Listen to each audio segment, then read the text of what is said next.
رمضان کی فضیلت، ایک بہت بڑا فضائل، ایک بہت بڑی اہمیت والی چیز جو رمضان کے تعلق سے ہے وہ ہے شب قدر۔ شب قدر رمضان کے فضائل میں سے ایک بڑی اہم فضیلت ہے، یاد رکھیں شب قدر۔ اور شب قدر جو ہے یہ ایک رات، ظاہر سی بات ہے، شب کا نام آ رہا ہے، لیلۃ القدر جس کو کہا جاتا ہے،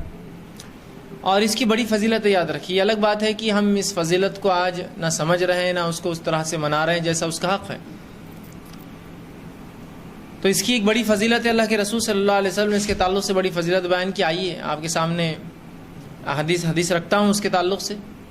رمضان کی اس فضیلت کے تعلق سے۔ آپ صلی اللہ علیہ وسلم نے فرمایا، یہ ابن ماجہ کی روایت ہے، اور ایک مرتبہ صحابہ کے پاس اللہ کے رسول صلی اللہ علیہ وسلم آئے جبکہ ابھی رمضان شروع نہیں ہوا تھا، ہونے والا تھا۔ جب آپ صلی اللہ علیہ وسلم وہاں آئے تو صحابہ سے کہا، دیکھو تم پر ایک مہینہ آ رہا ہے جس میں ایک ایسی رات ہے جو قدر اور منزلت کے اعتبار سے 1000 مہینوں سے افضل ہے۔ کیا فرمایا آپ نے صحابہ سے کہ دیکھو تم پر ایک مہینہ آ رہا ہے جس میں ایک ایسی رات ہے جو اپنی قدر اور منزلت کے اعتبار سے، اہمیت کے اعتبار سے 1000 مہینوں سے بڑھ کر ہے۔ اور اللہ کے رسول صلی اللہ علیہ وسلم پھر آگے فرماتے اور کہتے ہیں کہ جس نے اسے پار لیا اس نے تمام خیر پار لیا، اور جس نے اسے چھوڑ دیا، ضائع کیا، وہ تمام خیر سے محروم رہا، اور ایک بد نصیب سے ہی یہ رات چھین لی جاتی ہے۔ کیا فرمایا آپ نے کہ دیکھو تم پر ایک مہینہ آ رہا ہے جس میں ایک ایسی رات ہے جو قدر اور منزلت کے اعتبار سے 1000 مہینوں سے افضل ہے، اور جس نے اس رات کو پا لیا اس نے تمام خیر کو پا لیا، تمام خیر حاصل کر لیا،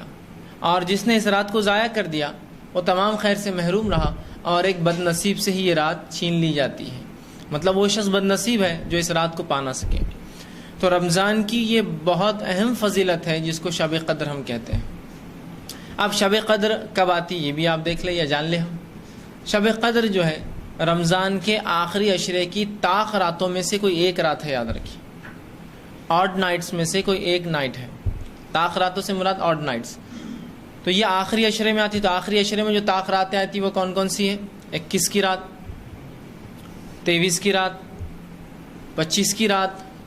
27 کی رات اور 29 کی رات۔ ان 5 راتوں میں سے کوئی ایک رات شب قدر یا لیلۃ القدر ہے، یاد رکھیے،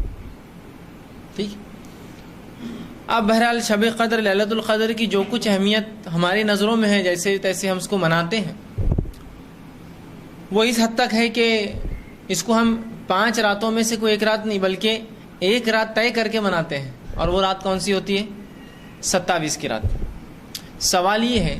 کہ نبی اکرم صلی اللہ علیہ وسلم اپنی پوری زندگی اس رات کو تلاش کرتے رہے،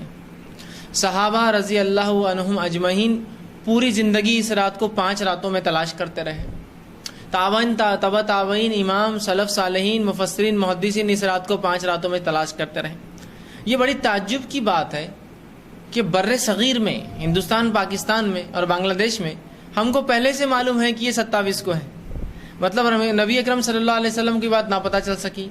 صحابہ اس کو 5 راتوں میں تلاشتے رہے، تابعین، تبع تابعین، سلف صالحین اس کو تلاشتے رہے، اور یہ ایک عجیب اتفاق ہے کہ ہندوستان میں ہمیں پہلے پتہ چل گیا کہ وہ رات جو ہے 27 کو آتی ہے، لہٰذا ہم اس کو 27 کو منا لیتے ہیں، اور اطمینان ہو جاتا ہے کہ ہمیں وہ رات مل گئی اور ہم بد نصیبوں سے نکل کر جو ہے خوش نصیب بن گئے، اس لیے کہ ایک بد نصیب سے یہ رات چھینی جاتی ہے۔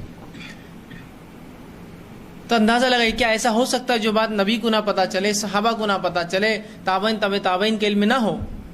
اس زمانے کے بعد ہمیں پتہ چل جائے کہ وہ رات کب ہو سکتی ہے؟ نہیں، اس رات کی کچھ نشانیاں ہیں، صحیح بات ہے، بہت تفصیلی بیان تو نہیں ان نشانیوں کا، لیکن نشانیاں ہیں۔ نبی اکرم صلی اللہ علیہ وسلم نے ایک صحابی کو ایک مرتبہ کہا، جب آپ نے پوچھا کہ اللہ کے رسول شب قدر کیسے میں معلوم کروں، کیسے تلاش کروں، تو کہا اس رات بارش ہوں گی، زوردار بارش ہوں گی، ایسی بارش ہوں گی کہ جب تم سجدہ کرو گے تو تمہارا سر پہ جو ہے کیچڑ لگیں گا، مطلب مسجد میں پانی ٹپکیں گا۔ اور وہ کہتے ہیں کہ میں 23 کی رات جو ہے نماز پڑھ رہا تھا اور بارش زور سے ہوئی، مسجد نبوی کی چھت کھجوروں کی، اس کی پتوں کی تھی، پانی ٹپکا، اور جہاں میں سجدہ کر رہا تھا وہاں بوندیں ٹپک رہی تھی، جس کی وجہ سے جب میں نے سجدہ کیا تو میری پیشانی پر جو ہے وہ مٹی کیچڑ کی شکل میں لگ گئی۔ تو یہاں تو 23 کے بارے میں بھی آتا ہے، 21 کے تعلق سے بھی آتا ہے، 27 کے تعلق سے بھی آتا ہے، لیکن ہم نے اس کو فکس کر لیا، نہیں 27 ہے، اچھا